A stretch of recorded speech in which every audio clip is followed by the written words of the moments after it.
Councilmember Dorans, would you please lead us in the pledge? I pledge allegiance to the flag of the United States of America and to the republic for which it stands, one nation, under God, indivisible, with liberty and justice for all. Thank you, Councilmember. This evening we have Pastor Howard Washington, Senior Pastor of Second Baptist, who's going to lead us in prayer. Pastor, welcome to council. Good afternoon. It's good to be with you.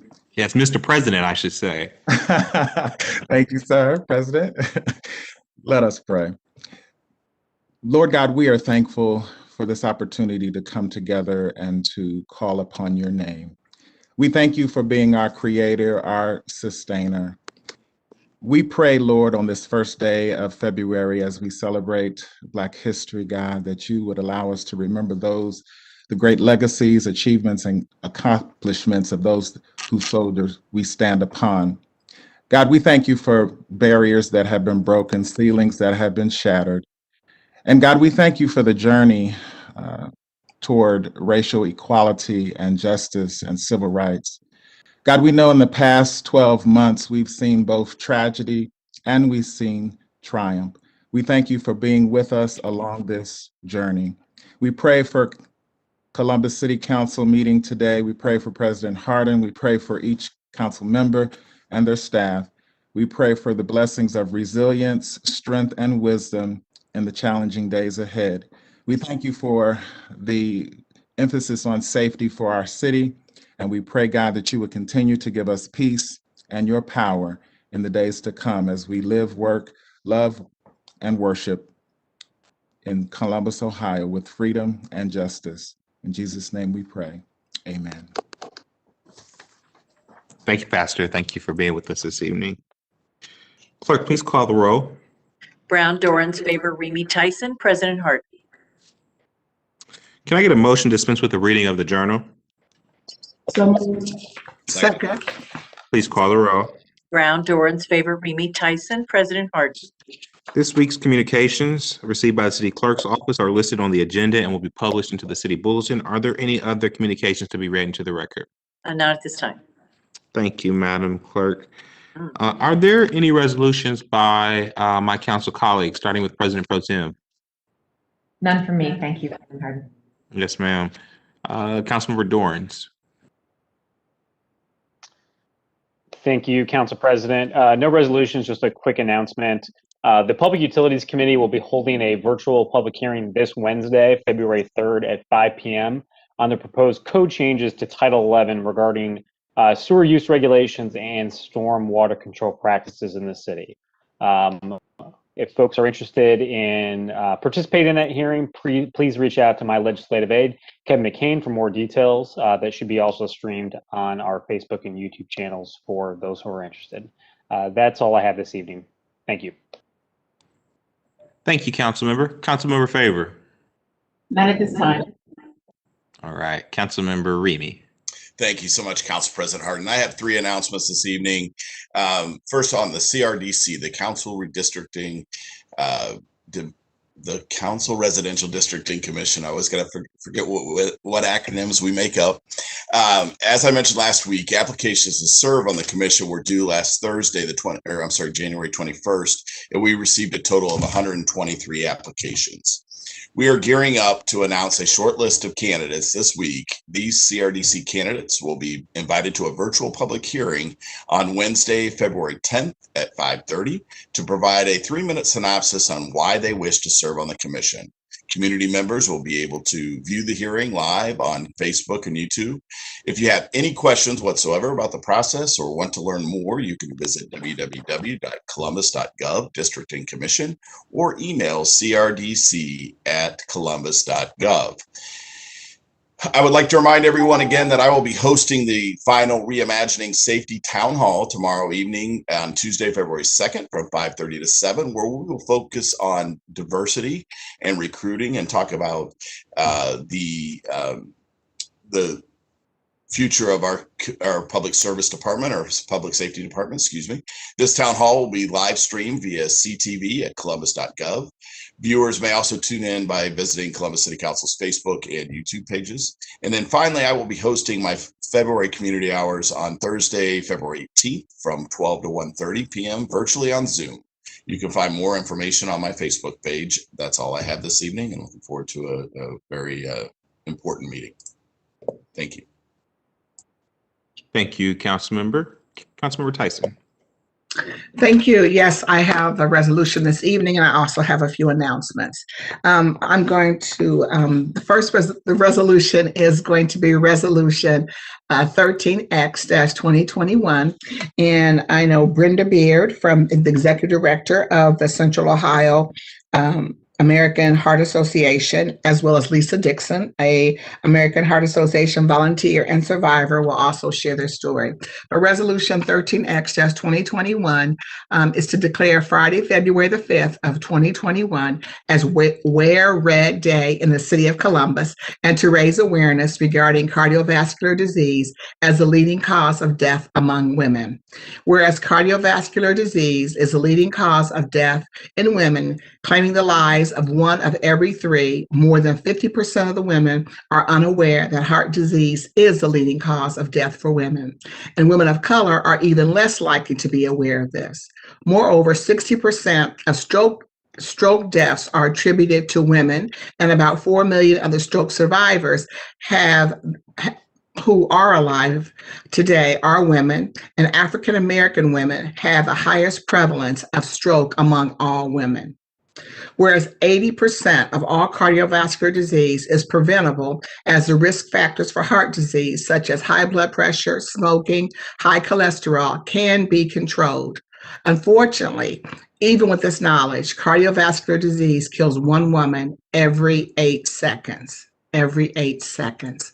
Whereas the American Heart Association's Go Red for Women movement was designed to motivate women to learn their family history, to encourage women to meet with their healthcare provider, to assess their risk for cardiovascular disease and stroke, and to commit to making physical activity and healthy eating a priority, to take charge of their heart health by knowing their total cholesterol, HDL, good cholesterol, blood pressure, blood sugar, body mass index, as these steps will improve heart health.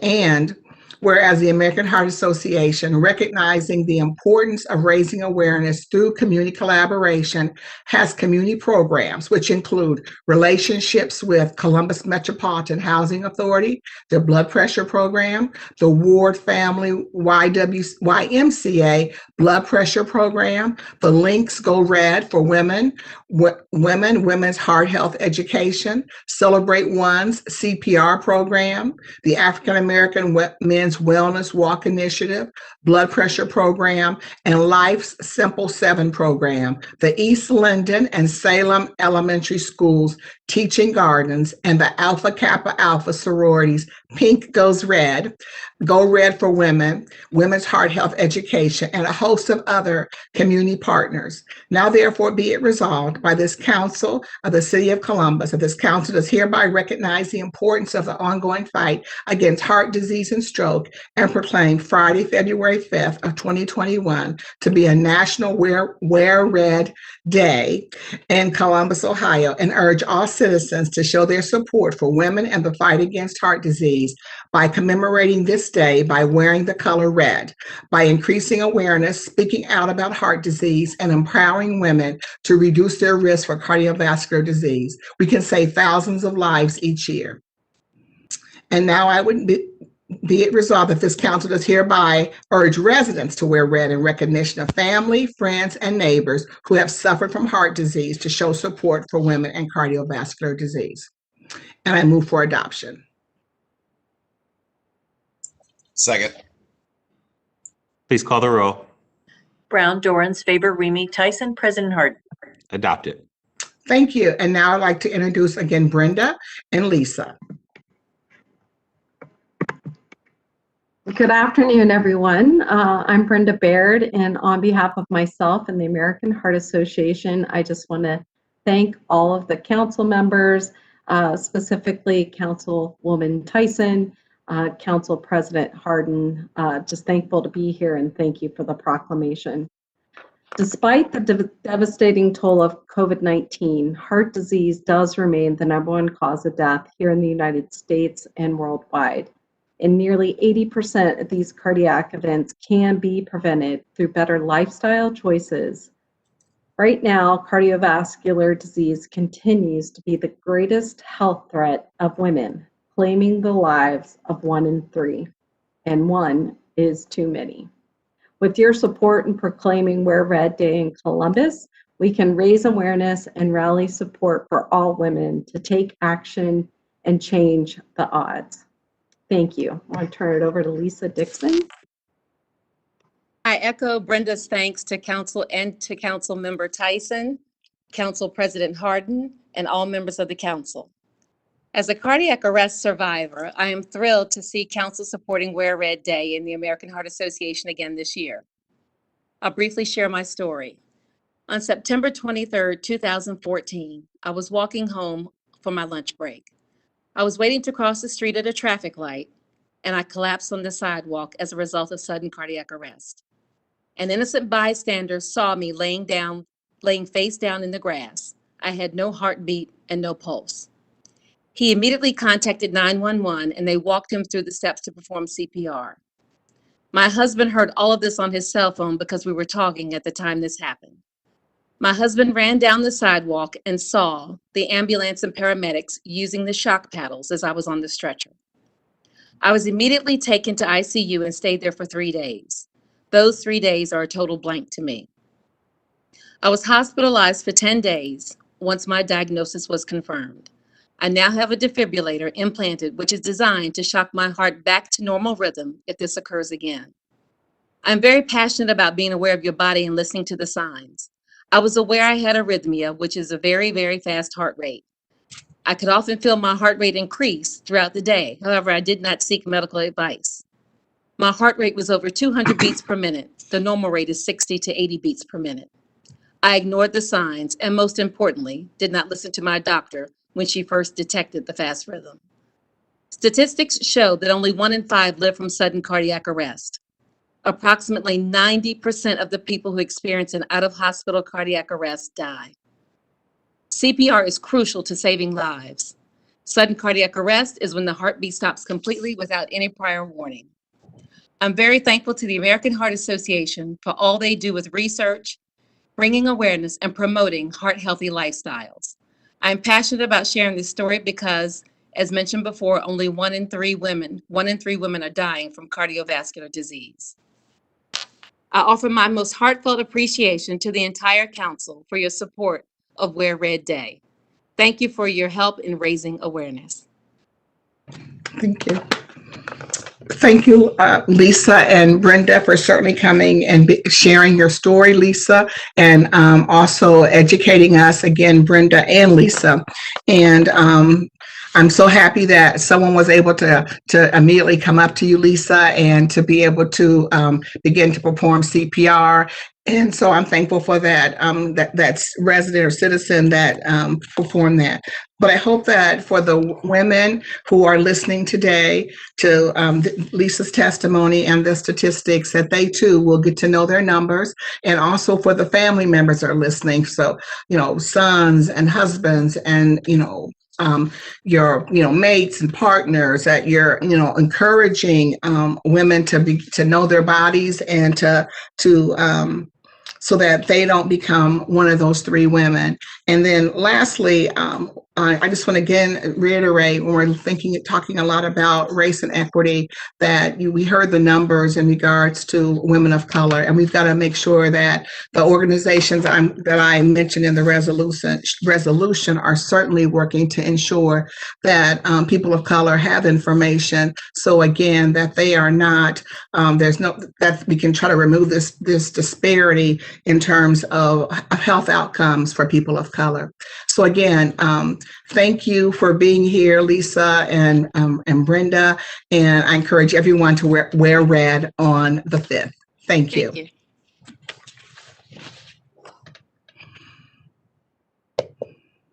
I also have just a few announcements. The first is, as the pastor just spoke, today is February 1st, and it's Black History Month, and it is celebrated during the month of February and dates back to 1926 when Dr. Carter G. Woodson set aside a special period to recognize the heritage and achievements of African Americans.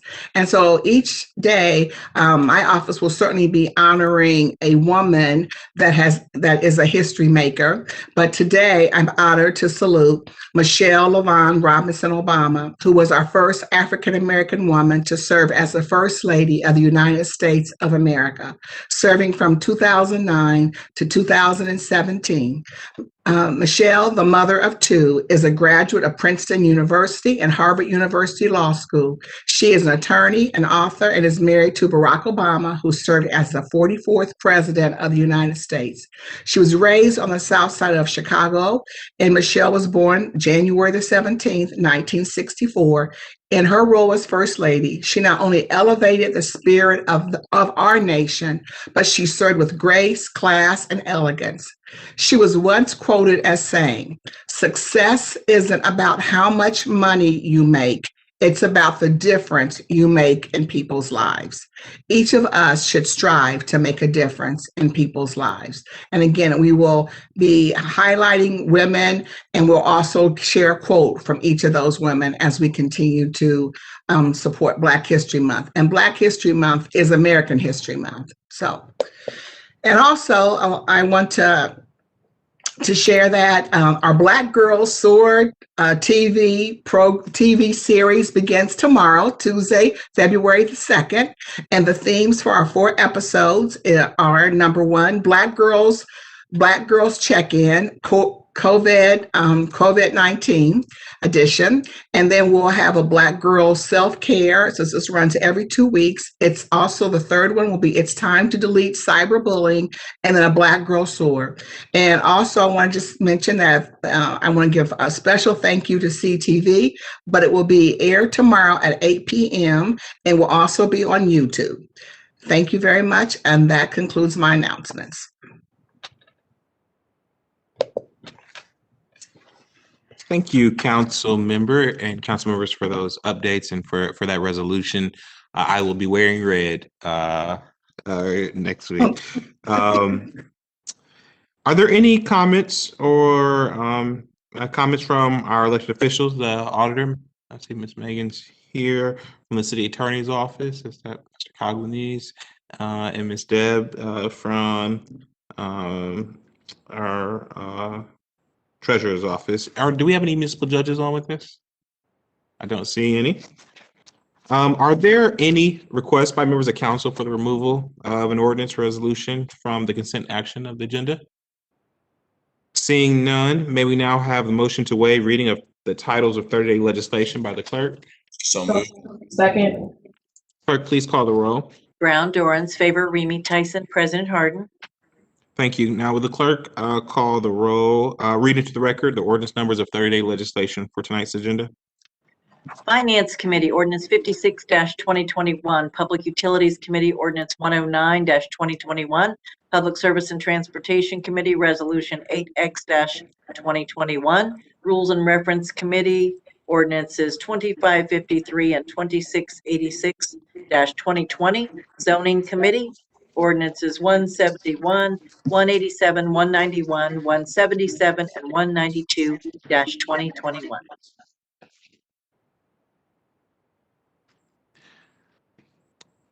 Madam Clerk, I don't have my speaker slip in front of me. Do we have any speakers on the first reading portion of the agenda? No, sir. Seeing none, the following ordinances appear on our agenda as consent action. Will the clerk now read those into the record, please? Resolutions of expression 12X, 15X-2021. Finance Committee, Ordinances 2, 69, and 97-2021. Recreation and Parks Committee, Ordinance 135 and 161-2021. Public Utilities Committee, Ordinances 2835, 2909, 2988, 2997-2020, and Ordinances 36, 37, 58, 79, 95, and 159-2021. Technology Committee, Ordinance 178-2021. Public Service and Transportation Committee, Ordinance 2970-2020. and ordinances 151-2021. Housing Committee, ordinance 176-2021.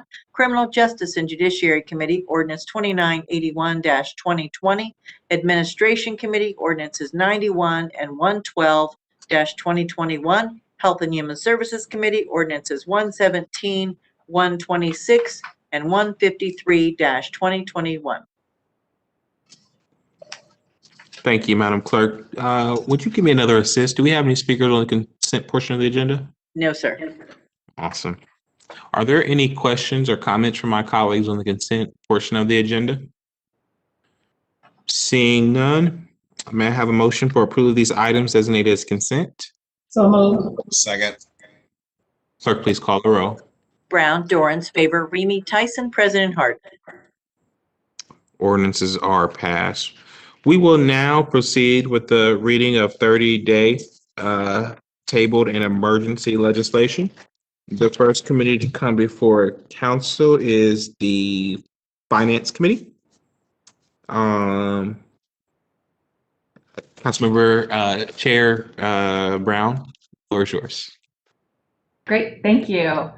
Tonight I just have one ordinance in finance, ordinance 0144-2021, to authorize the Finance and Management Director to contract with Experience Columbus for marketing services to increase tourism and convention business and strengthen the image of the city of Columbus, Ohio, to authorize the expenditure of $5,420,000 from the Hotel Motel Excise Tax Fund and to declare an emergency.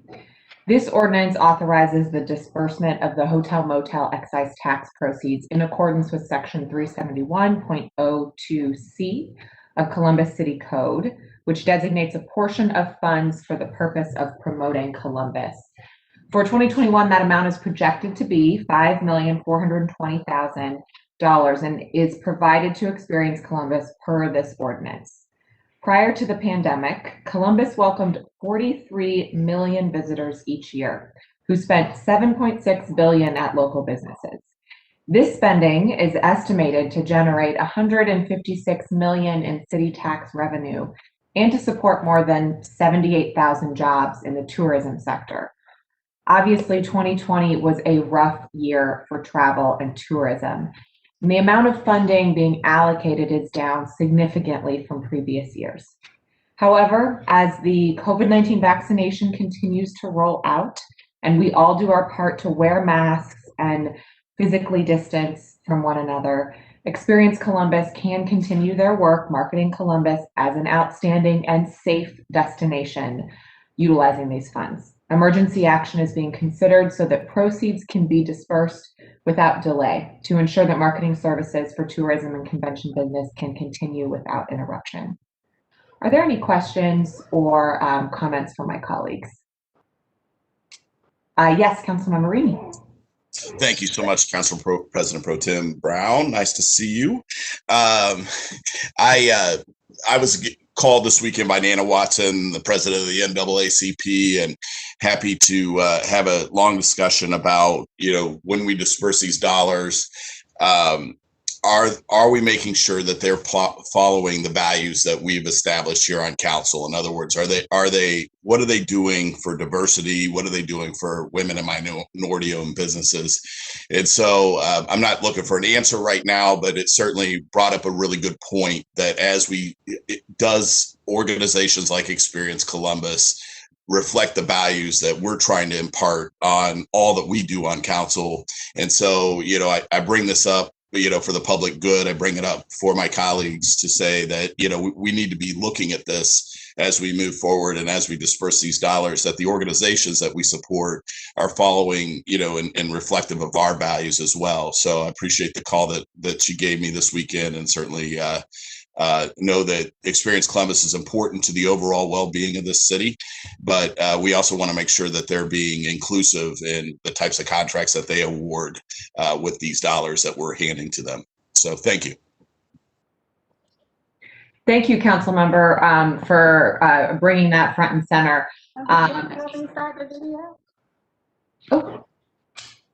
Was that a colleague? No. It's critically important. These bed tax dollars are part and parcel of the city's business that we do, right? The bed tax is levied by the city and is spent in accordance with how those in code, those dollars are set out to be spent. So they should live up to the same values that we haven't mastered yet, but are trying to do better and better through the leadership of many folks on council and the businesses that we support through tax dollars. I don't want to close out and ask for a vote without giving any other colleagues time to chime in, or B, Director Lombardi, if you have anything to add to that point, please do. So I will just pause for a moment in case, but if not, I will move for passage. Great. All right. I move for passage. Second. Clerk, please call the roll. Brown, Dorans, favor, Remy, Tyson, President Harden. Ordinance is passed. Thank you. That's all I have, President Harden. Thank you, Madam Chair. I'm going to take a privilege and move us out of order, if my colleagues agree, and go to the Rules and Reference Committee and read that ordinance, and then we will jump back into our regular cadence. So following my reading of our ordinance in Rules and Reference, we will then go to the Safety Committee, where Councilmember Tyson will chair that committee. I am chair of the Rules and Reference Committee as council president, and I have ordinance 0196-2021. It's to enact a new chapters 1914 and 1915 of the Columbus City Codes pertaining to activation of body-worn cameras and the rendering of first aid by the Columbus Division of Police. Ordinance 0196-2021 is named after Andre Hill, who was killed by a Columbus police officer this December. This law seeks to ensure that Columbus safety officers properly use body-worn cameras and call for medical aid or deliver basic aid while awaiting medical personnel. The shooting of Andre Hill follows the tragic deaths of several other young Black men at the hands of law enforcement. As we seek justice in the death of Andre Hill through an independent investigation, there are two things that we know for sure. The officers on the scene did not immediately activate the city-issued body cameras, and neither of the officers initially present administered medical aid. This is something that we can address tonight. Andre's Law amends Columbus City Code. It first requires the activation of body-worn cameras during any enforcement action or other situation outlined in the directives of the Columbus Division of Police. It secondly requires Columbus Police to request aid from emergency medical services upon the use of force that results in bodily harm, as well as rendering of medical aid under certain circumstances. And third, it requires police recruits to receive CPR and basic medical training and periodic retraining. Anyone who violates these new chapters can be subject to discipline. Additionally, in egregious cases where a person shows a reckless disregard for the new chapter regarding medical aid, prosecutors could pursue charges for dereliction of duty, a second-degree misdemeanor. Andre's Law will not solve all of our issues in terms of police reform, but it is one more step in the right direction. It will ensure we know what is happening on the scene based on body cam footage, and to ensure that if residents are hurt, then peace officers are there to render the aid. And if officers don't comply, then there can be greater accountability. At this point, I'd like to invite Attorney Ben Crump, his co-counsel, and members of the Hill family to provide remarks. I just, again, like I have said to Mr. Crump and to others, we would not be here today without the advocacy of this strong family in their depths of their pain, they came to us with this bill specifically. Let's hear from Attorney Crump and the Hill family. Thank you very much, Council President Harden. I am present here with my co-counsels, Attorney Michael Wright, Attorney Natalie Jackson, and we have present the family of Andre Hill, his sister Shauna Barnett, his brother Alvin Williams, and his daughter Carissa Hill. I want to first thank you, Council President, Mayor Geether, and the City Council for this important first step on the journey to justice to heal the family of Andre Hill, but more importantly, to begin the healing of your city, Columbus. Thank you personally, Mr. Council President, for hearing the plea of his family and especially his daughter, Carissa Hill, who said after this tragedy, I don't want my father to be forgotten and swept under the rug. I want him to have a legacy. I want justice. So this bold, this effective and responsive leadership in putting forth Andre's law is one that we pray will be able to be replicated on the state level and on the national level. Because as his brother Alvin says so passionately, what good is it having body cameras if you don't use them when transparency is most important?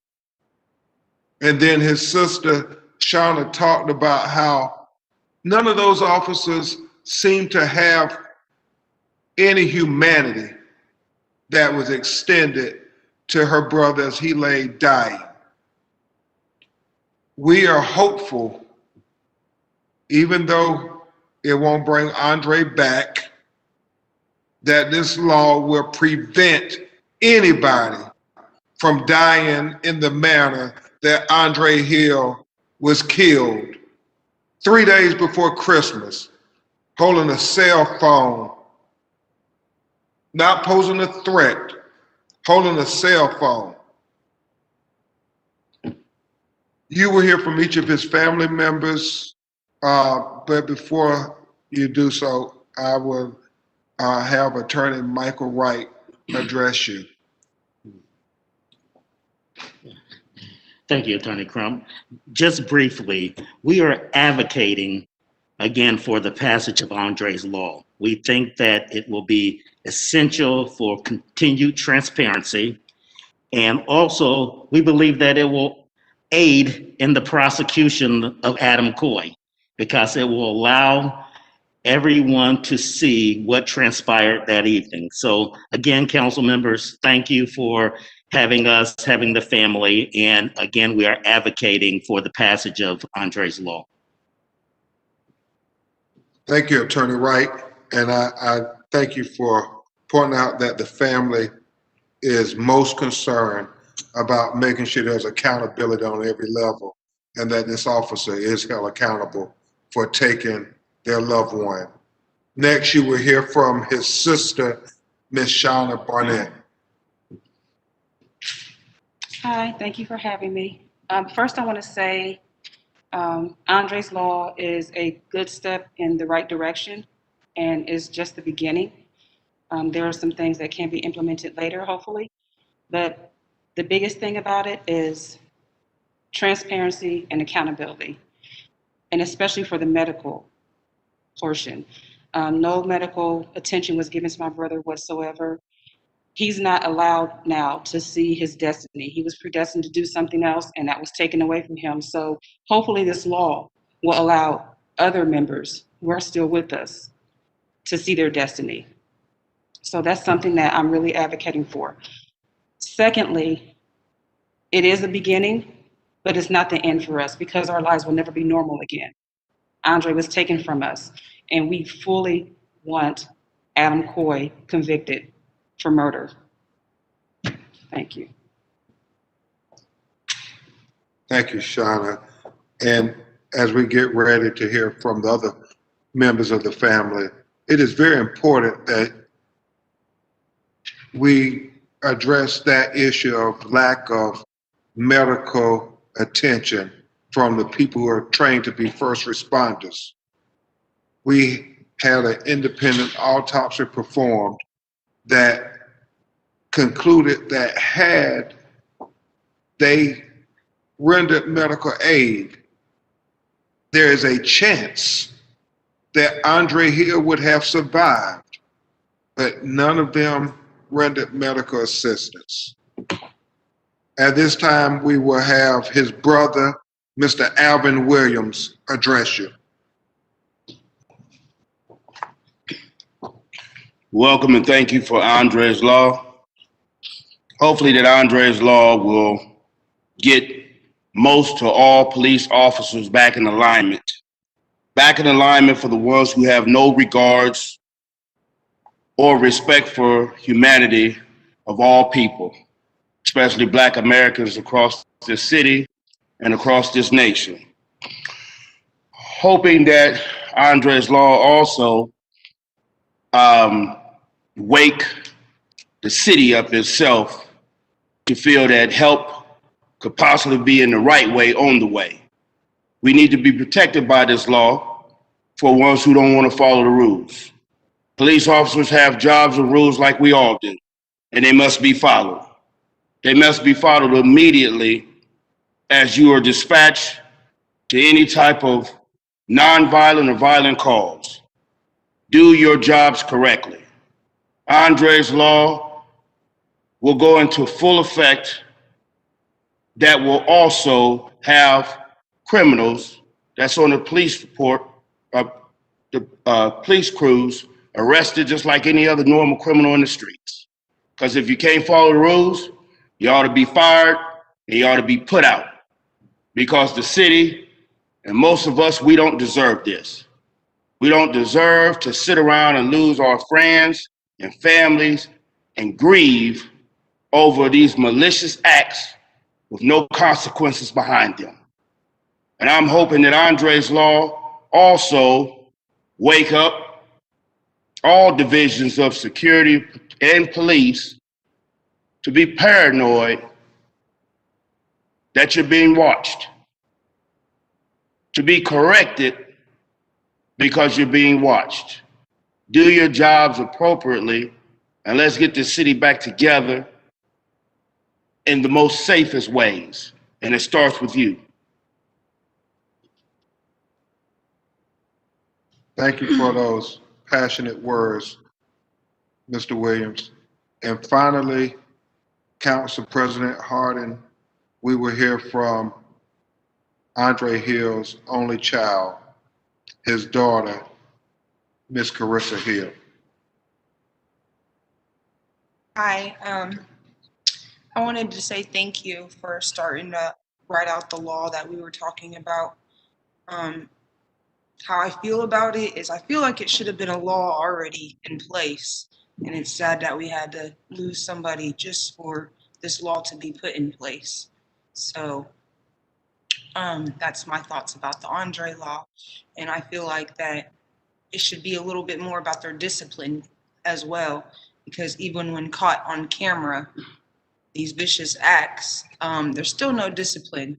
I still have to, it's a whole nother month, it's February, a whole nother year, and my dad's murderer is still walking around. And, you know, I just thank you for taking the right step in the right direction, and I just hope that there's more that's going to be done. So, thank you. And again, Council President, Mr. Mayor, and City Council, we're very grateful for your leadership. We understand that this is a start, and all of us working together, each of us have a responsibility to help perpetuate the legacy of Andre Hill, but also to try to do what we can to prevent citizens unjustifiably being killed at the hands of those who are supposed to protect and serve them. And so we pray that this law passes so you all can be an example of how responsive, effective leadership stands up in the face of a terrible ordeal that the whole world witnessed. It is now in your hands to help give a legacy to Andre so Carissa can tell his grandchildren tonight that your father's legacy will live forever. Your big father, that's what they call him, Big Papa, Big Daddy, Big Daddy legacy will be alive and well in Columbus, Ohio forever. So thank you so much, Mr. President. To Mr. Crump, to Ms. Shauna, to Ms. Carissa, to Alvin, on behalf of my colleagues on council, we are so sorry for what you're having to endure. We should not be here tonight, Carissa, to your point. And I am sorry. And see this, to your point, Officer Crump, or Attorney Crump, this is a first step. This is a step. This is not the end all. We are committed to reimagine what public safety means to our residents here in Columbus. And so we look forward to taking this vote very shortly, in the next few minutes. I need to recognize my colleagues. When we sent this bill around to my council members over the last couple weeks, each and every one of them engaged and made the bill stronger. A council member inserted that once someone has bodily harm done to them, that it automatically a responder, a medic is sent to the scene. Each one of my colleagues made this a stronger deal, and so I'd be remiss if I don't give my colleagues a chance to speak on Andre's law. Any council members have any remarks on? I'll start with Councilmember Tyson. Thank you, President Harden, and certainly thank you for shepherding this, shepherd Andre's law through this body and having all the conversations too with the administration to be able to move this law forward. I also just want to give my personal condolences to the Hill family, and it's a tragic loss to lose a loved one, but certainly a loss when you lose a loved one in this way. So as Council President Harden has stated, this is a beginning, and we will continue to reimagine public safety, and certainly Mr. Hill's life. We will continue to do everything that we can to make sure that justice is served in every aspect of this situation. So again, you have my deepest condolences. Thank you. Thank you, Councilmember. I think I saw Councilmember Favor. Thank you, Council President Harden. To my colleagues and all of the staff at Council, I want to thank you all for working swiftly to bring this legislation before the table, before this body tonight.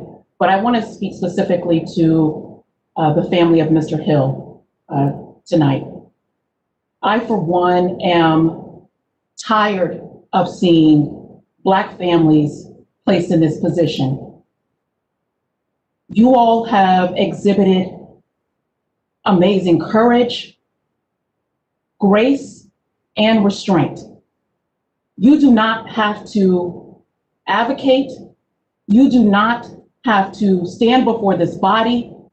You do not have to do exactly what you've been doing since Mr. Hill's passing a little over a month ago, and yet and still you are here. And so this is why we are in these positions. to pass laws like this, to have the foresight to do it before tragedy strikes. And so I extend my deepest condolences, but also my appreciation for your bravery, for your courage to see this thing all the way through. The hard part is just beginning. And words do not even accurately describe how my heart breaks for your entire family. But I am grateful to this body that they acted as swiftly as we could. Thank you to Attorney Crump for your amazing representation to this family. And thank you to my colleagues. This will happily get my approval this evening. Thank you, Councilmember Favor. Councilmember Remy. Thank you, Council President. I certainly echo my colleagues' comments and was privileged to be at the funeral to learn more about your father. And certainly Ms. Shauna, Mr. Williams, Ms. Carissa, you know, my heart breaks for you. And so when we had the opportunity to work on this, one of the most egregious things was to see him lying there for so long unattended. And one of the things I did was get former Chief Quinlan and former Chief Happ, or I'm sorry, current Fire Chief Happ, and said, why is it that when the call for shots fired goes out, why is it left up to an officer on the scene to make that call? We should roll a medic immediately. And so the new procedures are that the dispatcher is to take that shots fired call and immediately dispatch a medic. And that just makes common sense. And there should not be the delay that we saw in the attendant, you know, for them to attend to your father. And I'm sincerely sorry for that. And of course, this entire situation was preventable. But for the things that we can fix and what this law intends to do, we are really working hard to make sure that this didn't happen in vain, and that forever this city will be changed because of what your family has endured. So my deepest sympathies, and I'm anxious to pass this law. Councilmember Dorns, and then we'll go to President Pro Tem. Thank you. Thank you, President Harden.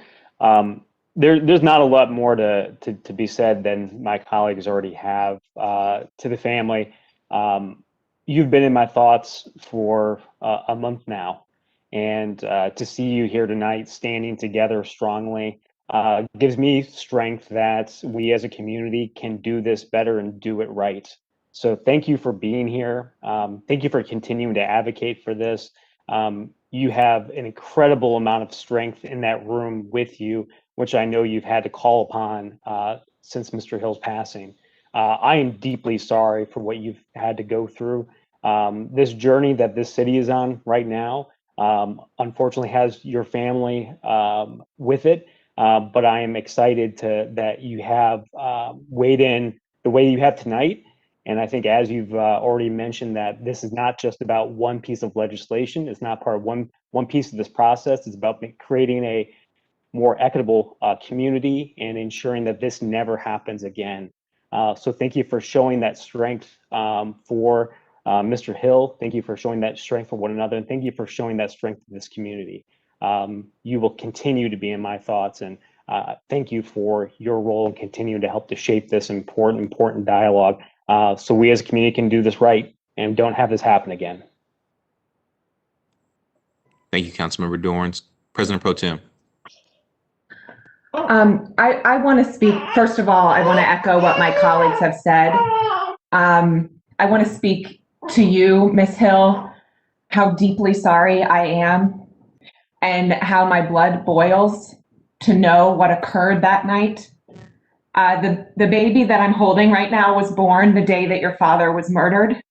And there is not a single day of her life that I haven't thought of you and of him. And I want you to know that I'm thinking of your son. and your courage as a mother for your father's legacy to live on. Those were very powerful words. And I want to deeply thank you and also echo what my colleague, Councilmember Favor, said, that I'm tired of seeing families, Black families, in the position that you are in, Ms. Hill, to have that level of superhuman strength. Thank you. Thank you, President Pro Tem. We have one member of the public who has signed up to speak in support of this legislation tonight. We have Ms. Bailey, who is with us. Ms. Angie, is Ms. Bailey on the call? I'm sorry, sir. I do not have a Miss Bailey. Let me check one caller, just one moment. Miss Bailey, would you happen to be caller user number 3? No. Ms. Angie, she might be under attendee Pastor Marcella. She's Pastor Marcella Bailey. That is very helpful, sir. Thank you. Yes, I will unmute her. Thank you very much. Pastor? Yes. Am I able to speak now? Ms. Bailey, it's Council President. Thank you for joining us. And when I saw that you signed up to speak, I talked to Attorney Crump earlier this afternoon and told him that another mother of someone who lost their hands to police violence was joining us on the call. So I see Mr. Crump is still here, but also wanted to give you a chance to speak as well on this law in support of it. So Ms. Bailey, floor is yours. Yes. My name is Marcella Bailey. I want to give acknowledgement and special thanks of gratitude to President Shannon Hardin and his assistant Zachary Davison and all of the city council members. Where do I start? There is no words to really begin the agony and the pain that one mother or family member or anybody that has been gunned down or shot in the magnitude that brown people are being, afflicted.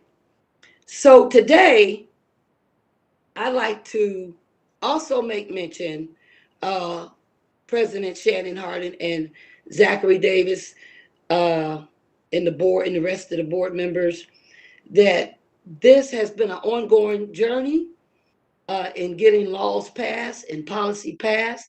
This is not my first encounter with city council or with the legislators. I'm also not just a mother, but I'm also an activist for the Heartbeat movement. And my sister, Cynthia Brown, is the president. So we've been upscale trailing and down in the valley since 2017. We've been putting our hand to the plow many years, and even up until now, this is an honor for me, a great honor, and a justice for me to begin here today on Andre's bill.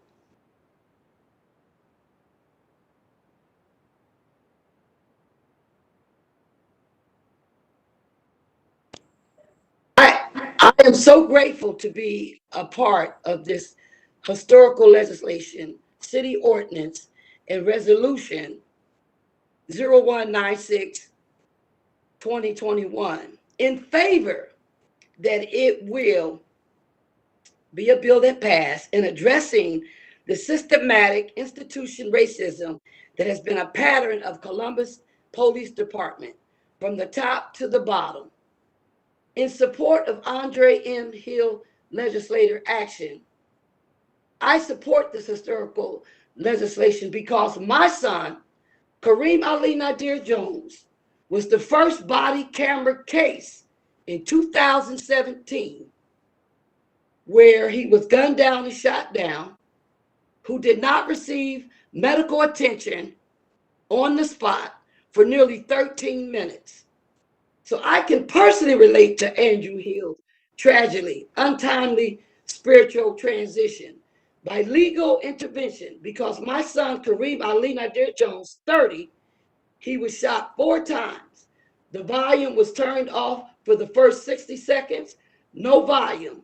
One officer covered and placed his hand over the camera, not once, not twice, not 3 or 4 times, but 5 times.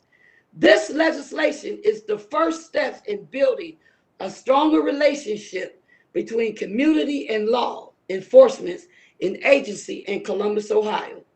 This legislation is the first step in accountability and transparency in saving lives, protecting Black and brown Franklin County residents who for decades have been victims to systematic and institutional racism. The time is now to end injustice and inequality. And implementing Andre Hill law will address the following life-saving techniques: training, properly wearing and using body cams, and administrating immediately CPR. De-escalate, and most importantly, not using lethal force as the first option. Lastly, I want to thank City Council members and Franklin County residents for supporting the Hills resolution. The community has spoken. The time is now for accountability and transparency. I do want to give a special thanks even to all that attend and all that are online listening and in favor, but it's been a blessing to me and my family that Kareem Ali Nadir Jones, along with other young men and women who have suffered police brutality, can now be held accountable and on watch around the clock and be held accountable that they too could be criminalized and be charged as well. I want to say thank you, councilman. Thank you, everyone that's taking part in this family. Thank you so much, Ms. Bailey, and know that our thoughts and prayers are with your family as well. Before moving for passage, I'd also like to mention the small amendments that will be introduced tonight. This amendment does not change the substance of the ordinance, but it prevents what lawyers indicate could be small issues on the non-amended text. So in the section on training, it changes the word certification to retraining. And that's because many medical techniques do not have specific certifications associated with them. So we want to ensure that all proper medical techniques can be taught, not just those that have certifications.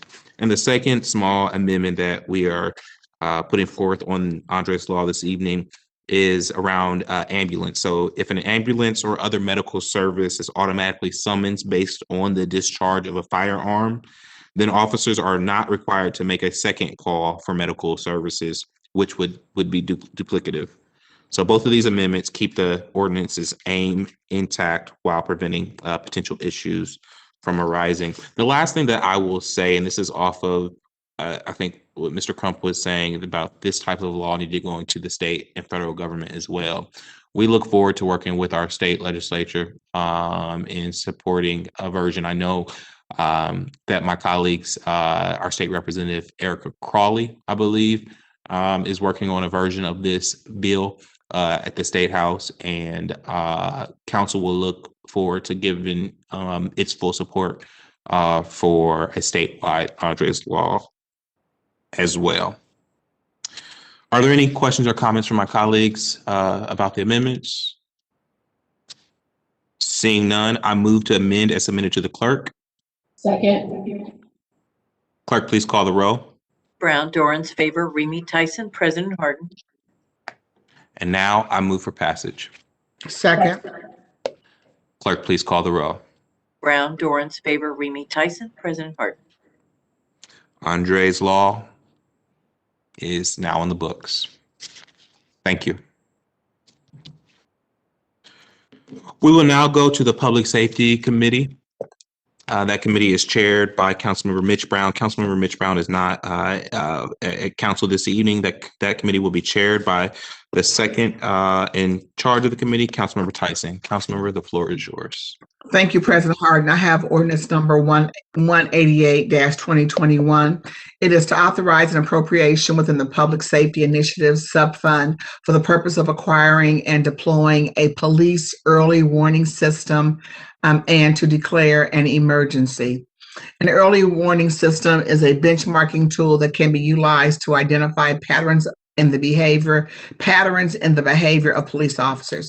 For those officers demonstrating a pattern of problematic behavior, an EWS the system can provide for the ability to interview and correct unprofessional behavior before it escalates to misconduct or correct unprofessional behavior both escalates to misconduct or any other undesirable outcome. At the same time, a benchmarking tool can also be used to reinforce positive conduct and to support officers and foster a stronger sense of community within the police ranks. In consideration of recent events, the Division of Police has initiated an evaluation of potential early warning system products, and a recommendation on a selected product is shortly anticipated. In order to avoid any delay in the contracting, acquisition, and deployment process, this funding is being made available now prior to the passage of the 2021 budget. And again, this ordinance will allocate the funding for the Division of Police to acquire and deploy a police early warning system. The purpose of this is a data-driven benchmarking tool to alert, again, the supervisors to problematic behaviors and a sign of signs of potential trauma that could lead to an officer misconduct and inappropriate use of force, and to subject those officers to some kinds of intervention. Because these systems provide timely data on officer performance, and early warning systems are another tool consistent with community demands for accountability.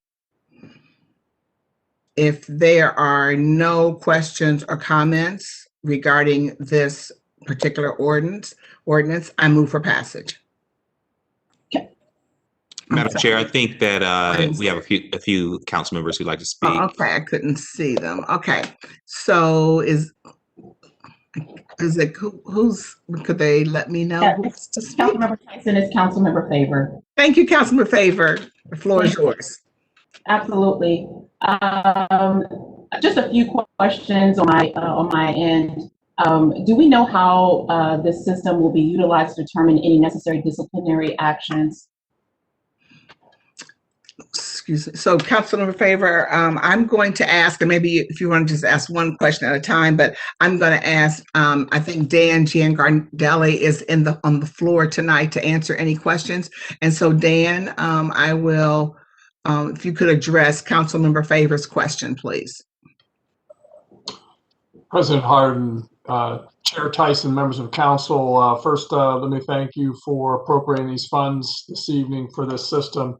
I think you, Council Member Tyson, you point out that this will enable police to be able to track an officer that has exhibited a pattern of complaints, and also enable us to track discipline as well. And actually, the other component is also to identify officers that not only having those issues, but also with respect to be able to get them perhaps some wellness opportunities they may need. So this specific ordinance is just about funding. The systems that police are looking at obviously will enhance their ability to look at discipline. That discipline, however, will still be subject to the collective bargaining agreement and all the particular rules associated with that that currently exist. So it doesn't change anything with that respect, but it enables us to be able to track that information much better. Thank you. And thank you, Danji. I think that kind of leads into my next question, because we are in the midst of contract negotiations at this point. And ultimately, if disciplinary actions are decided based upon what has been negotiated, how will this system bring about the type of positive results we're looking for as we reimagine public safety. Well, again, I can't comment this evening on the collective bargaining and what may be discussed there, but right now, police does not have, my understanding, a really good system to track ongoing complaints, consistent complaints. This will bring a variety of things together, enable them to do that. So I think that's probably the biggest component of this, and to be more predictive and be able to look at officers that may be in trouble or may be in a situation where they need to get help, or they may need to be reassigned, or look at things like call-offs, or is this officer moved around from assignment to assignment. So it's really the best part probably is a tracking system, enable us to keep track of those things. So again, as you point out, the collective bargaining process will define how we process discipline with officers. Thank you. Do we have an idea of what the total cost of this system will be once the vendor is selected? Well, I don't. I mean, obviously, this appropriates $250,000.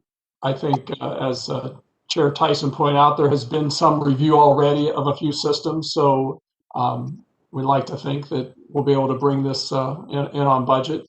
So I don't have any specifics right now on what that software might cost, but obviously our intent will be to bring this on budget. Thank you. Councilmember Tyson, I have a question.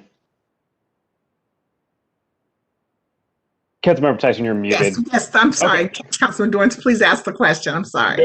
No problem. Just want to make sure. Dan, could you speak to this a little bit? My understanding is that this is not replacing any current tracking system. This is new. This would be new to the division. And does that mean that there's not currently any system in place that either tracks these types of complaints in a holistic way that this system would? Is that fair to say? I think there is. I don't know the exact name, but there is a system that obviously not nearly sophisticated as this one that police has access to. This will obviously be a significant upgrade over that system. So in that sense, it is new. It takes advantage of newer technology. I'm not intimately familiar with the current system, although, like I said, they do have, and I don't know if that's just spreadsheet based that they're using, but this system, the systems they are looking at now are more predictive, as I said, enables them to track multiple things. Whereas before, I think the system they're using now mostly is just looking at perhaps discipline or complaints. These other systems are now looking at, as I said, can take in consideration issues with respect to performance, allow supervisors to go in to those systems and take a look at, as I said, maybe call-offs, maybe tardiness, perhaps, again, the multiplicity of complaints, and also, the number of times this person has moved around within the department, which may indicate that there are some issues that we need to get this officer help. So I hope that helps answer your question. It does. One last question, and I know this might be a difficult one to answer here. Do you know of the current system that is in place? Has that ever been utilized to identify an officer for discipline, or for removing them from the division because of problematic issues? And I apologize. I don't know the answer to that. I will, but I will see if I can find you an answer. Okay. I guess the reason I ask is that if we're saying this new system is going to put us in a position to be better at this, I'd like to know, I think it'd be helpful for us to understand where we're starting from right now, because it's pretty clear that we have obviously issues within the division that should be identified. And it'd be helpful for us to understand where we are right now, where we need to go with this type of system. Yes, Councilmember Dorrance, I'll do my best to get council an answer to that. Thank you. Great. Thanks, Dan. Dan, I would just ask that, right now, you're asking for the appropriation to deploy a police early learning system. And so I would ask that once you have determined what that early system is, that Columbus I'm sorry, Columbus, that certainly the public safety and the Division of Police would certainly share that information with all of council. Because, I mean, typically we are funding initiatives once that research has been done. But I understand that you're trying to go ahead and you have an amount of money that's set aside to purchase that system, so that you have found the appropriate system. I know you've identified some that you then want to have these dollars, so you're ready to go ahead and purchase that. So what I'm asking is that we would definitely need to know what that system is once that's been determined. Chair Tyson, President Hart, members of council, yes, again, to my knowledge, some of that is still being investigated, and by all means, I think that is a reasonable request on the part of council. So thank you. Madam Chair, can I weigh in on this piece of legislation? Yes, you may. Thank you, President Harden. Yeah, so no, thank you so much, and thank you for the comments and the questions for this set aside of $250,000 for this early warning system. One thing that I was thinking about, and what we have been briefed on this type of technology, as Councilmember Favor was, and Councilmember Dorans were had a line of questioning around discipline, and what we've been briefed on and the importance of this legislation is that there are some actions that an officer takes that technology can pick up on that are before discipline is even needed. And this type of technology, like for example, an officer showing up late several days in a row, that would point to other issues before certainly something with heavier discipline, or in worst cases, something dangerous could happen to one of our residents. And so it is a piece of technology that I think helps add another tool to the toolbox in terms of keeping our community safe and reimagining what public safety is in terms of using the best technology out there to give our police leadership and the community the best information about who is serving us and their mental, physical state in serving. And so just wanted to put my support for this piece of legislation and show that we need to move with haste to move in this type of direction. Thank you, President Hart. And I will also state that I know that we've been really asking most of the questions about kind of negative discipline, but I also appreciate the opportunity to know who's out there doing a really good job, so that we can work with those individuals to be able to help move reimagining public safety forward in terms of some of our police officers that can help with providing training and other tools to help other officers to be successful. So, are there any other questions from my colleagues? Again, seeing none, and again, Dan, I know you said you'd come back. We definitely want to hear when that's purchased. So thanks for that. And if there's no other comments from my colleagues, I move for passage.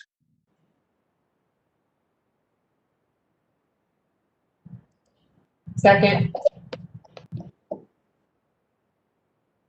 Clerk, please call the roll. Brown, Dorans, Favor, Remy, Tyson, President Harden. Ordinance is passed.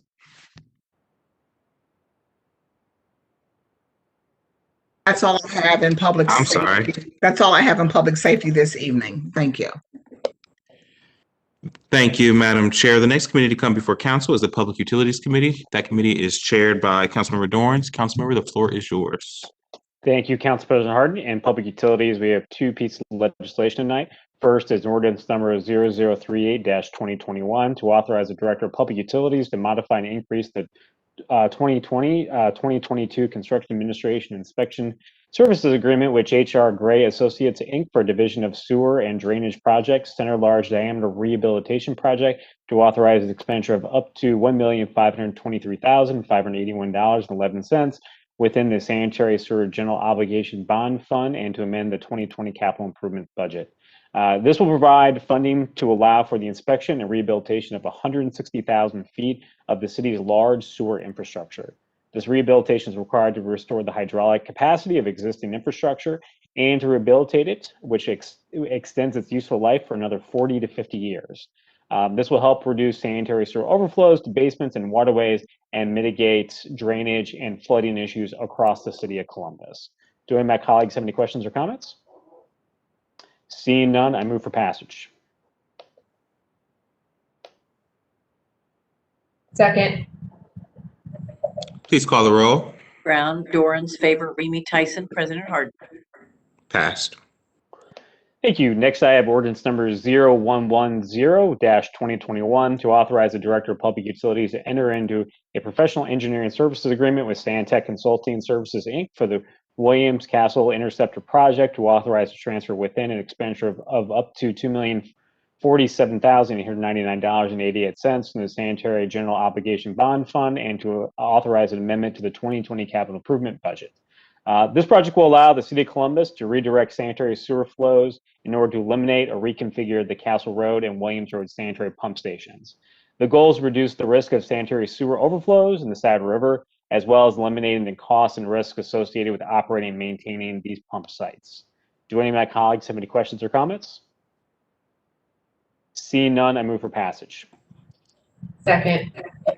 Clerk, please call the roll. Brown, Dorans, favor, Remy Tyson, President Harden.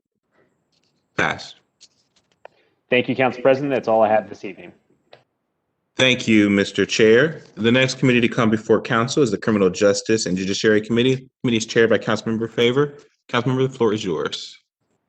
Thank you, Council President Harden. Tonight in Criminal Justice and Judiciary, we have Ordinance 0039-2021 to authorize and direct the city attorney to settle the lawsuit captioned Mary M. Lale versus Andrew K. Mitchell, United States District Court case number 219 CV 03689 to authorize the expenditure of the sum of $1,025,000 in the settlement of the lawsuit and to declare an emergency.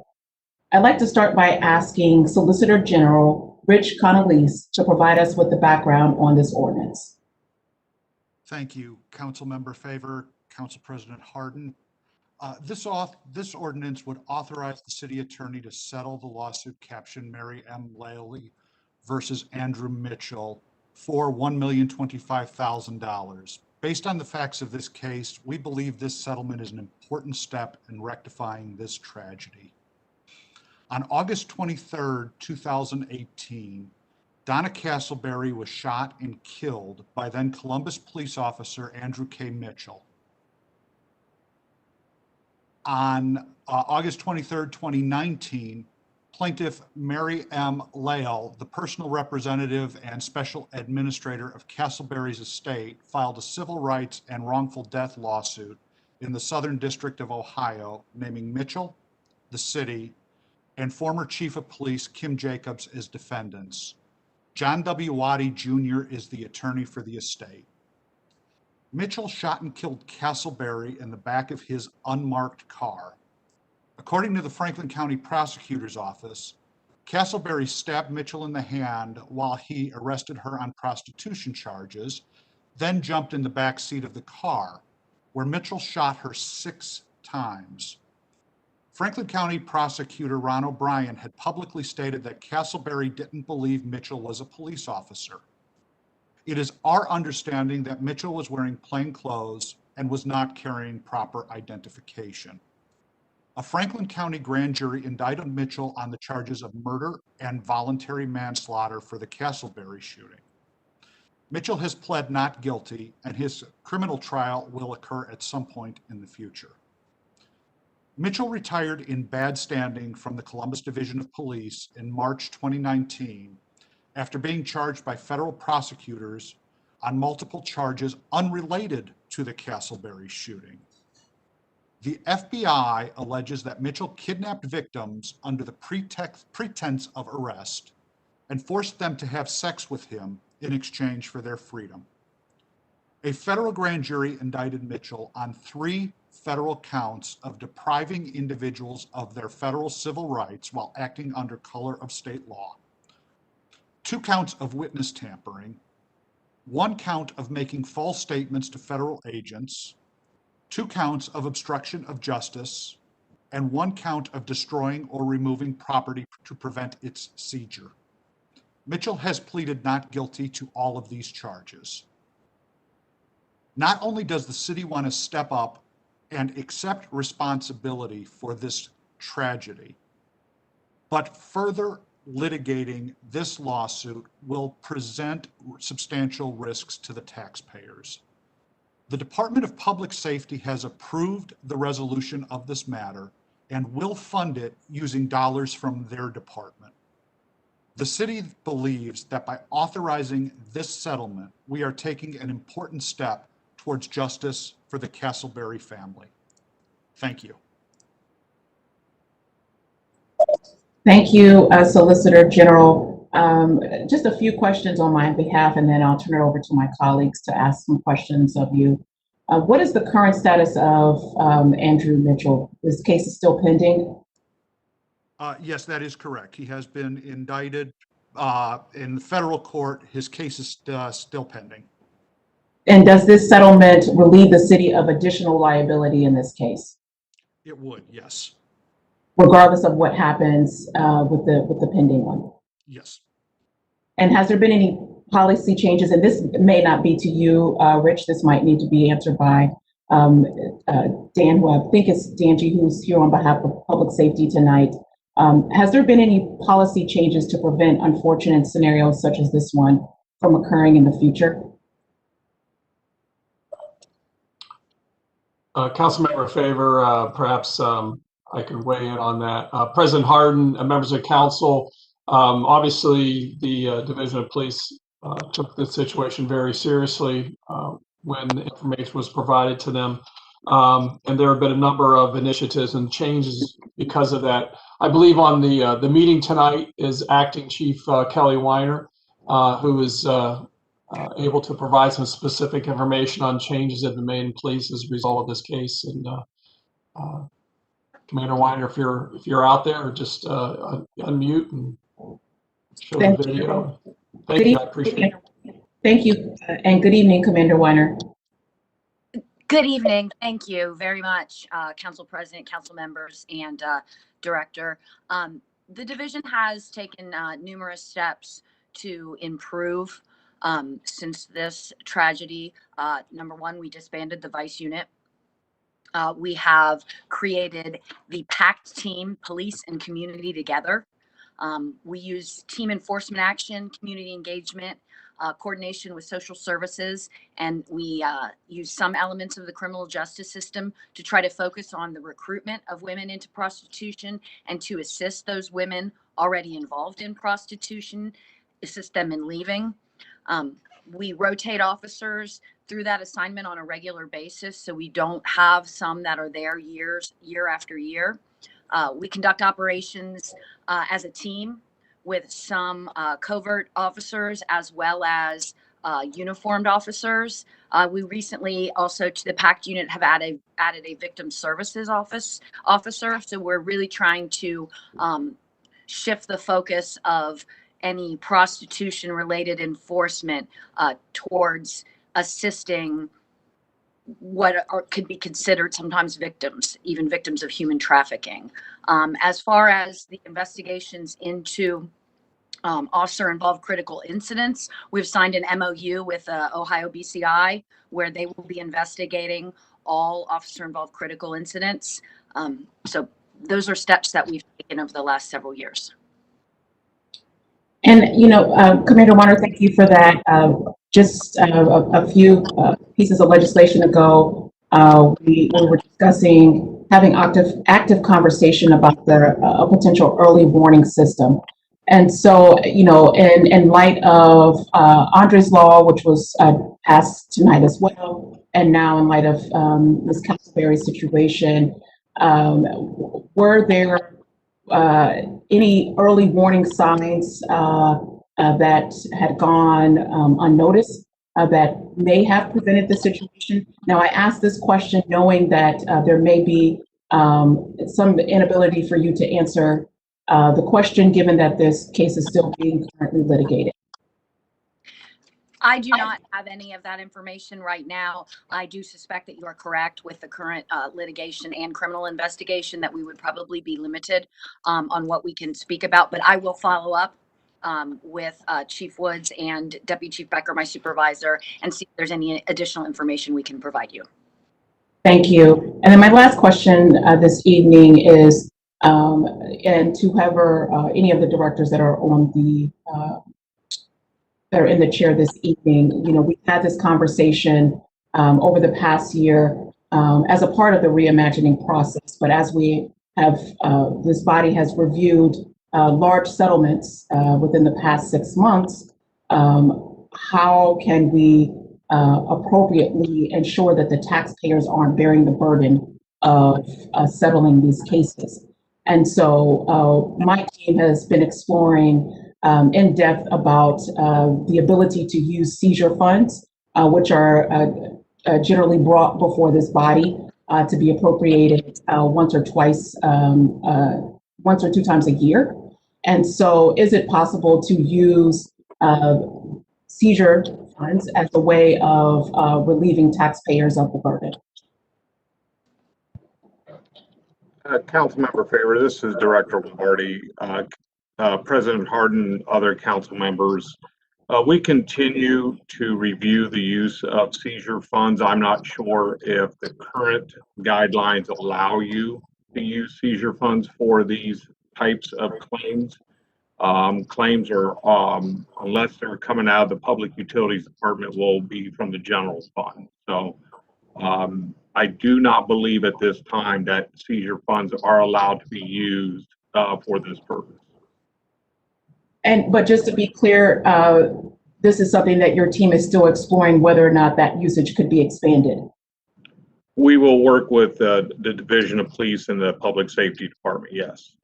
Thank you, Director. Are there any questions by my colleagues?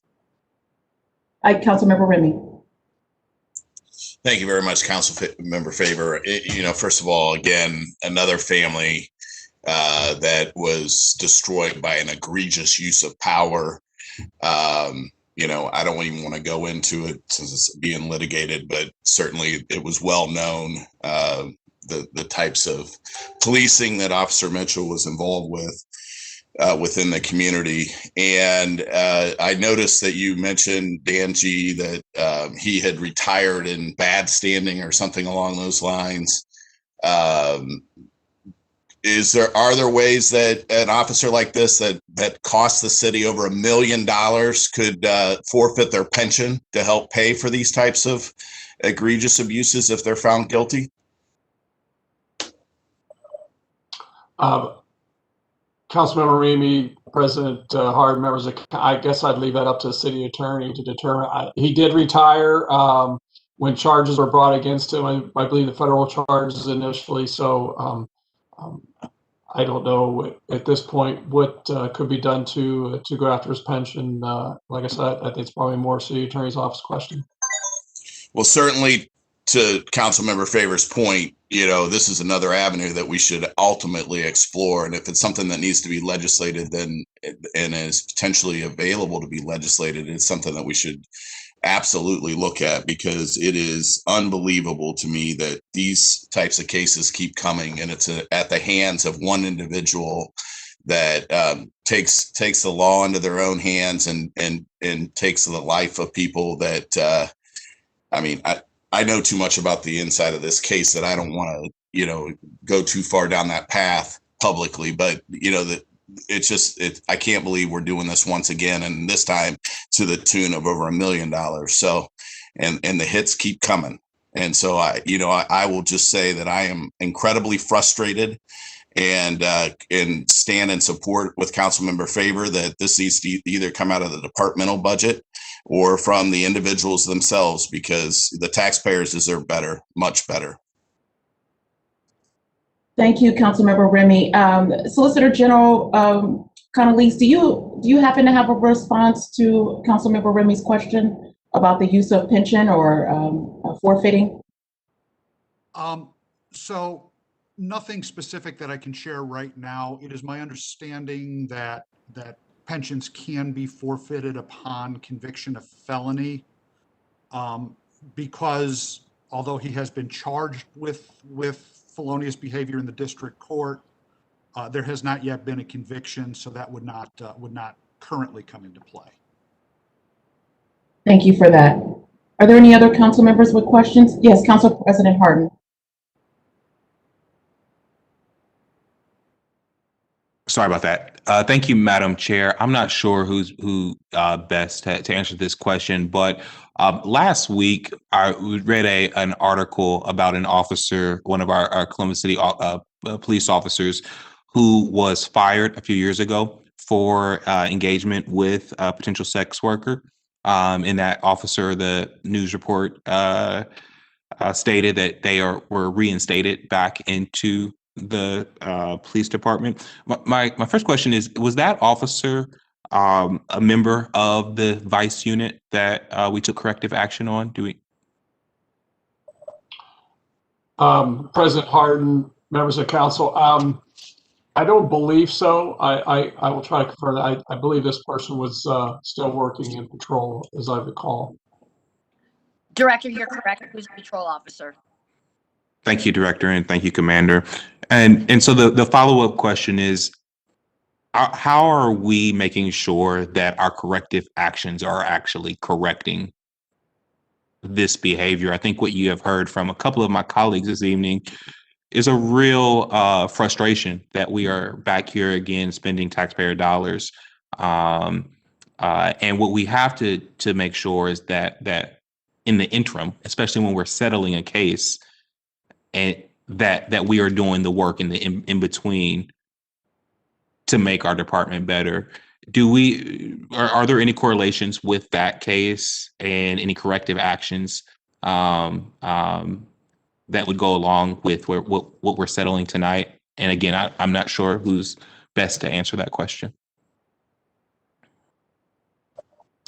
President Harden, well, I think certainly we've heard several things tonight on corrective action. Obviously, some of those things initiated by council, a number of things also initiated within police as well to make changes with respect to responding to shots fired or a person being injured.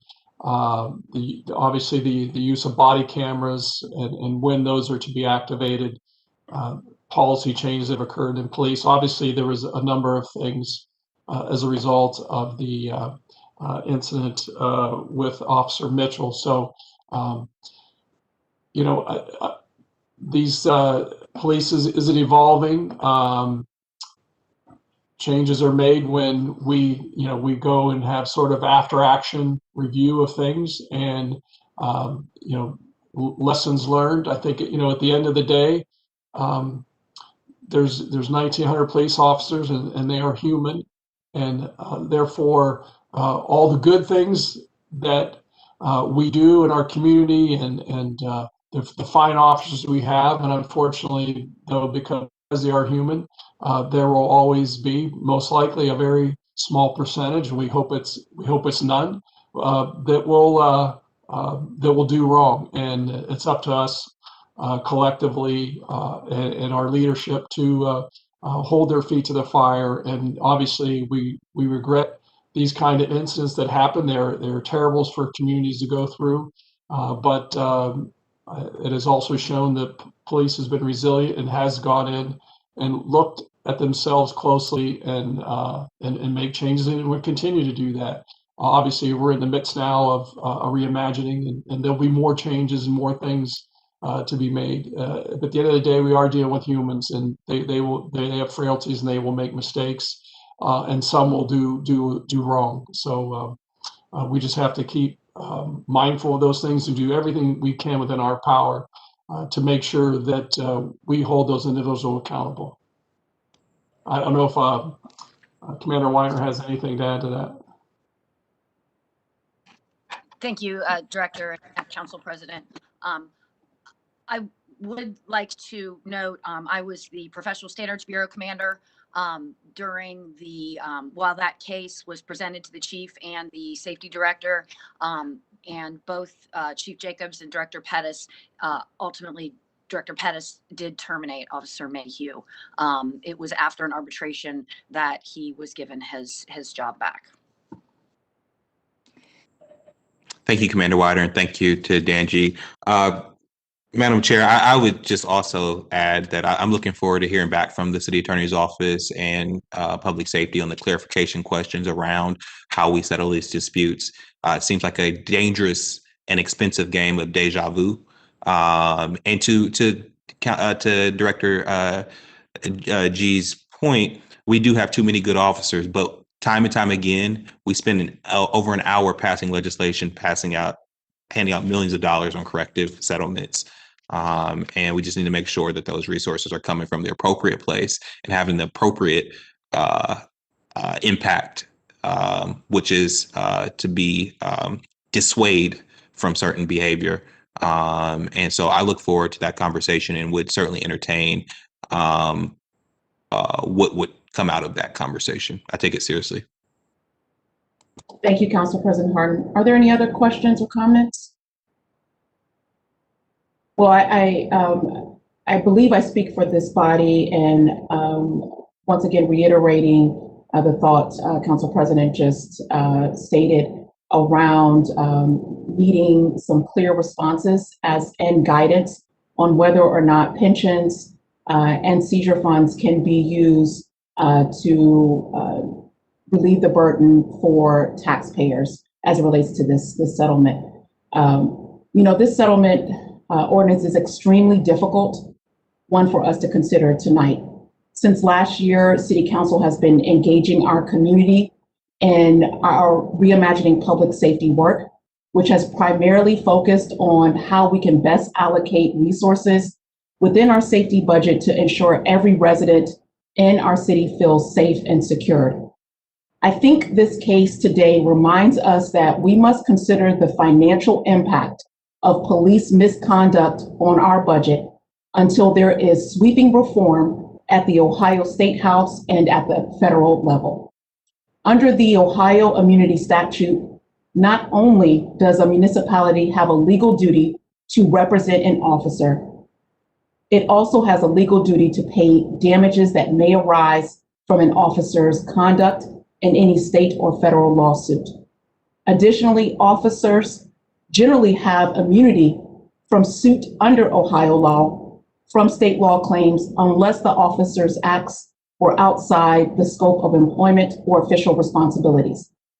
And as for qualified immunity, because that comes up quite a bit in these conversations, qualified immunity was created by the United States Supreme Court as an affirmative defense, which seeks to balance two important interests: the need to hold public officials accountable when they exercise power irresponsibly, and the need to shield officers and officials from harassment, distraction, and liability when they perform their duties reasonably. So needless to say, officers have statutory immunity pursuant to Ohio law from state law claims, as well as qualified immunity from federal claims. With that being said, these incidents can and will have long-term implications for our city, and we must continue to push for reform and accountability, not only within the Columbus Division of Police, but at the Ohio State House and with the federal government. While we have a responsibility to provide justice to the Castleberry family, it is unfathomable that taxpayers must bear the burden of yet another high-dollar settlement. I extend my deepest condolences to the family who has had to endure this tragedy. And I do hope this settlement is a step towards the justice they deserve. And with that, I move for passage. Second. Clerk, please call the row. Brown, Dorans, favor, Remy Tyson, President Harden. Ordinance is passed. Thank you, Council President Harden. That's all I have in my committee. Thank you, Madam Chair. The next committee to come before council is the Economic Development Committee. That committee is chaired by Councilmember Remy. Councilmember, the floor is yours. Thank you very much, Council President Harden. I have one item in the Economic Development Committee this evening. It's ordinance number 160, 2021, to authorize the Director of Department of Building and Zoning Services to extend the contract with Columbus City Schools for the implementation of education and career-based training programs and to declare an emergency. I'd like to turn the floor over to Councilmember Tyson to share some background and provide additional discussion on this particular ordinance. Councilmember Tyson. Thank you, Councilmember Remy. And I am, this legislation really is going to extend the contract with Columbus City Schools for the education and career-based training program with the constructions trades education program. And I'm going to ask Director Messer to share some comments not only about this particular program and the extension of it, but I also want Director Messer to give us an update on the zoning code change review outreach that's going on right now. Director Messer. Yeah, thank you, Councilmember Tyson, President Harden, other members of council. The first item that you asked me to speak to is, in fact, our extension of the contract with Columbus City Schools. We have been in partnership for some time now with the Fort Hays Trades Development Program, whereas we provide funding for some supplies and equipment and other items that they use for their students to go through the trades program. Due to COVID and some other issues this year, Columbus City Schools wasn't able to spend the entire $175,000 that we originally contracted for 2020. So we are extending the contract through the remainder of this year for them to allow some of their purchase orders to go through and finish spending down that grant that we supply. So I appreciate your consideration of that extension and that legislation. Well, Director, can we go ahead and pass that first, and then we'll come back to the other update? So, Director. Sure, thanks. Thank you, Chairman Remy. Can you go ahead and move it back to you for hopefully passage? Thank you, Councilmember Tyson.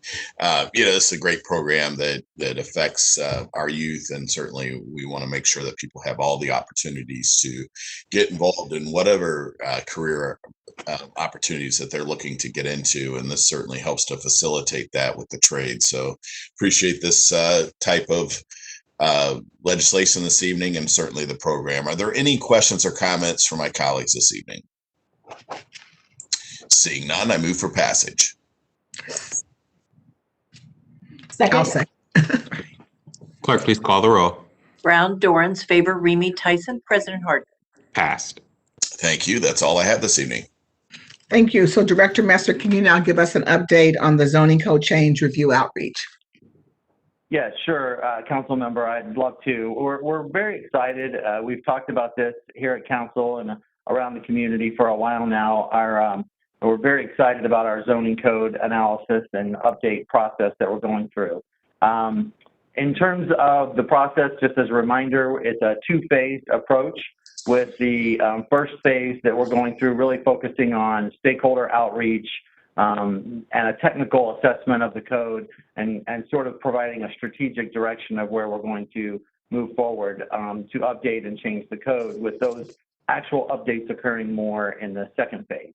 Our project team has been engaged for a couple of months now. Lisa Wise Consulting, along with Peter Park, Opticus Design, MKSK, and Warhol and Wall Street. They've reached out to over 70 individuals with interviews and input from those folks and stakeholders, and architects, developers, industry advocates, a number of different folks. They'll continue to do some of those in-person interviews. But what I really want to talk about tonight is we recently launched a survey tool online that folks can go who are interested and provide input on the zoning code, answer some survey questions, and also even register their email to get updates on the process as we move forward. We launched that, like I said, just a few days ago. We've already had over 1,000 people who have logged in and provided updates or answers to the questions. If you're interested, I wanted to just announce tonight, you go to columbus.gov/zoning update, and that will take you right to the ability to access all the useful links that we have there and other information, as well as take the survey. Again, that's columbus.gov/zoning update.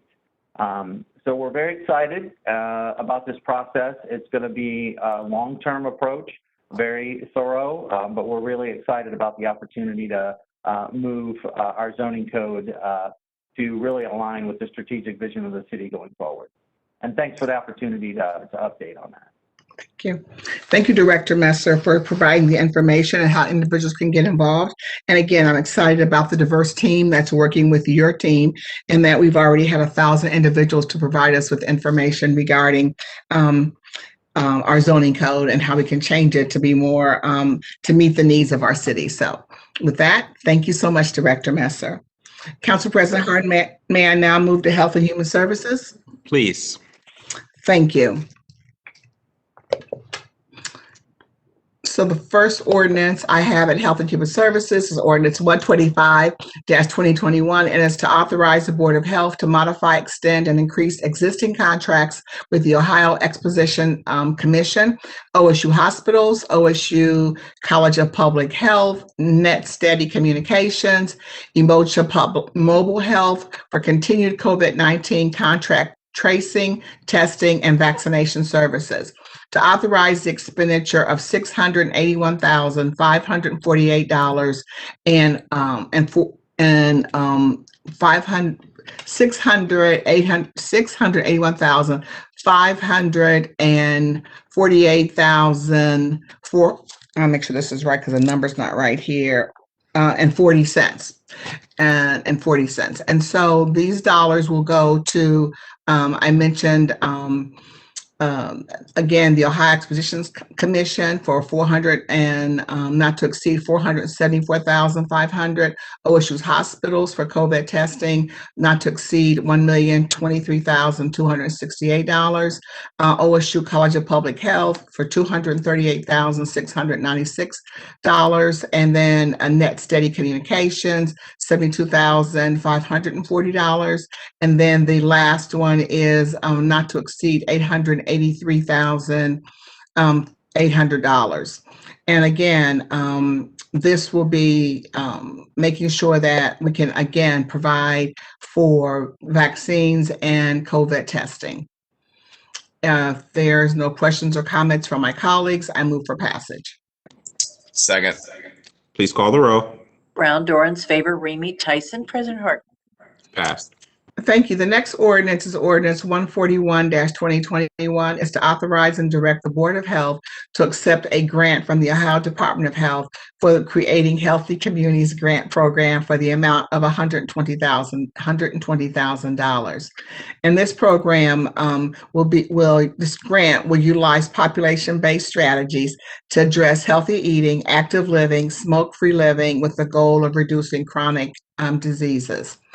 And the entire city of Columbus, almost 878,500 residents, will be impacted with specific priority for the residents of Linden, the South Side, Franklinton, and the Hilltop. And Columbus Public Health will increase food access for community residents through supporting community gardens in priority neighborhoods. Staff will also implement a new travel ambassador program to increase access to alternative modes of transportation and increase daily physical activity.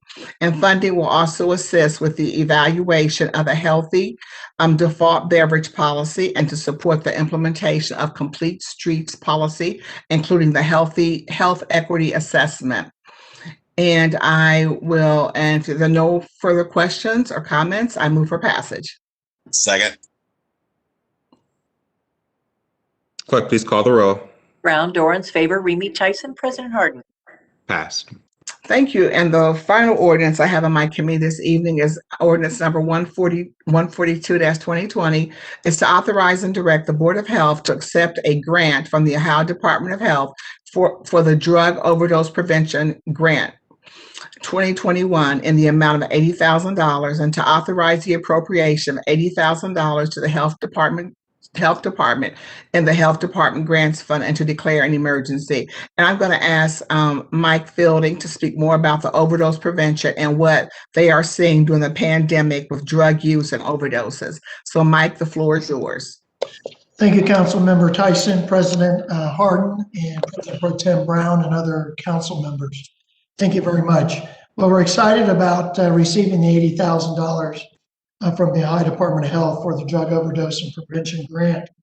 These funds will allow us to continue our work in formalizing our coalition and the Columbus and Franklin County Addiction Plan, which evolves as we learn more about substance use disorder, best practices in treatment, and when we're confronted with multiple other issues like COVID-19. These funds from Ohio Department of Health will improve our media campaign. We have a video series which will be to assist those that are struggling with the disease of addiction, those that are in our jail within the Franklin County Sheriff's Office, at the Franklin County Municipal County Courts, Child Support and Enforcement Office, as well as other partner agencies for the Columbus Franklin County Addiction Plan. We're also going to implement a five-week educational campaign. We're going to concentrate on those zip codes where we have found the highest incidence of drug overdoses and drug overdose deaths. Efforts like these will allow us to continue to focus our work on achieving the goals of the Columbus and Franklin County Addiction Plan, which is to reduce overdoses by 15%, overdose deaths by 15%, and to reduce infectious diseases such as hepatitis C. So we've done great work, and certainly any overdose or any overdose death is one too many. But Chair Tyson, as you had mentioned, the pandemic in 2019 certainly did affect really across the country, that we've seen a 23% increase in overdose deaths. And we're no different here in Columbus and Franklin County. And unfortunately, in 2019, we had 439 overdose deaths. And through the first quarter of 2020, first 3 quarters of 2020, we had 588, which is 150 additional overdose deaths. So we continue to make big strides, or try to make big strides, in reducing overdoses and overdose deaths. And some of the ways that we do that is through education and prevention, getting Narcan out into the community. We concentrate on those parts of the community that have higher increases of overdoses and overdose deaths. And for example, with the distribution of Narcan kits, in 2019, we had 8,601. In 2020, we had 15,459. We've increased our syringe distribution in 2019 to 2020. In 2020, we had over 1 million clean syringes dispensed in our community. And then we obviously saw in 2019 to 2020 a larger increase in our REACT team runs. So we're glad to receive these dollars. We'll use them efficiently, and we're hoping for a better year in 2021. But it certainly has been challenging. COVID-19 has certainly stretched our capabilities. We know that it's affected those that are suffering from substance use disorder. There's been this mental health implications on those, and we just don't like seeing it. And we're going to continue following course to reduce those overdoses and overdose deaths. Thank you, Michael. And again, I appreciate, I know this is the work that you do day in and day out. And so I thank you for your work and your advocacy and your leadership. But again, this is, when you think about what the effects of COVID, this is another effect from COVID. I mean, we certainly hear about the individuals who are contracting COVID. We hear about the people being hospitalized. We hear about the people that are dying from COVID. We certainly hear about the long haulers and the effects of COVID. But we also, this is another, I mean, we know that people have lost jobs, that more women last month were the women were the ones who have been affected, in a tremendous way because of COVID with loss of jobs. So there's so many effects to COVID. And this is another one of those effects that, that individuals who are suffering with behavioral health issues, that they are, as you've heard the numbers from Michael, that how they are being affected each and every day.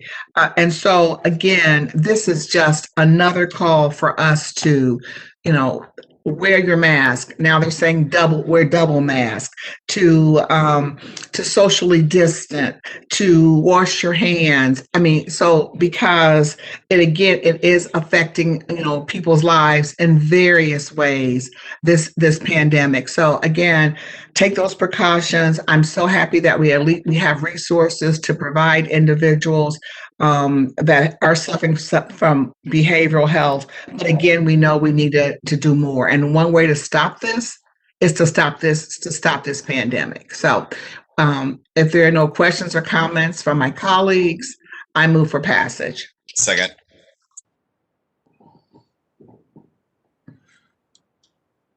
Clerk, please call the row. Brown, Dorans, favor, Remy Tyson, President Harden. Ordinance is passed. Thank you very much. And Council President, as we talked about behavioral health, I also just want to mention that we did pass a resolution tonight that focused on the advocacy work as he is retiring from Adam H. for 34 years of service as Dr. Kevin Dixon, who also spent his life focusing on this same area. So, yes, so with that, I would, that's all I have in my committee this evening. Thank you, Madam Chair. We don't have any more business to come before council. So may I have a motion to adjourn? So moved. Second. Clerk, please call the row. Brown, Dorans, favor, Remy Tyson, President Harden. Council is adjourned. We have one non-agenda speaker, Miss Angie.